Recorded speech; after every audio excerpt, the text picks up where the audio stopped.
Okay, now we're ready to sew our ties. This is not the necktie, this is the apron ties that go around your waist. We've got the finished edge folded in, but we're actually going to start on the raw edge on the fold line that we're trying to sew up. We're going to, again, always put it right beside the width of the presser foot. That's our guide. We're going to put our presser foot down, needle in, and again, our needle, if you remember, is at number 2 and all the way over to the right. We want to sew right over to the edge so you can see that the needle's as far right as it can go. And we're going to start sewing, do a little back stitch, and now we're going to just follow the width of the presser foot all the way down. You're going to go much slower than that, all the way down. I'm going to do this and then show you what we do when we get to the end.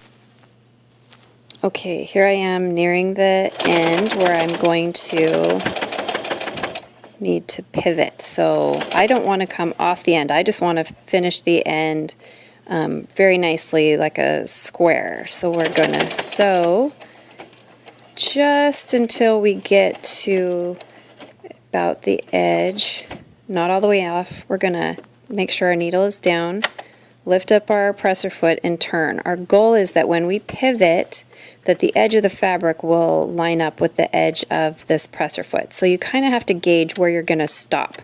You kind of want to stop where, you know, just a, I don't know, 1/8 of an inch towards the edge of the fabric. Put your presser foot back down. Now we're going to not run over our fingers, but we're going to carefully guide our fabric till we go almost again to about 1/8 again. Lift up the presser foot and pivot again. Put back down the presser foot, and hopefully when we're done, it'll all be a really nice finished edge all the way around, that we've enclosed all those raw edges, and now we're going to continue sewing all the way back down on the other side of the tie just to finish it off. We're not sewing any, at this point we don't have any edges to sew, we're just sewing on a folded edge to match what we've already sewn on this side for a nice finished edge. So when we're finished, our tie should be sewn on both sides, same distance all the way around. We have our folded edge where we have our raw edges are all secure, and the end should look like a, you know, a box, just about 1/8 of an inch, 1/4 of an inch all the way around a sewn edge. So now we're going to go ahead and take it to the iron. You always want to press anything you've sewn, take it back over to the iron and give it a good press with steam. That'll make it lie nice and flat and really secure your stitches.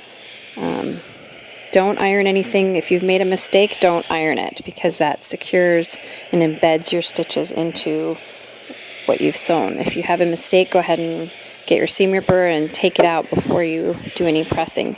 But there we have one completed tie.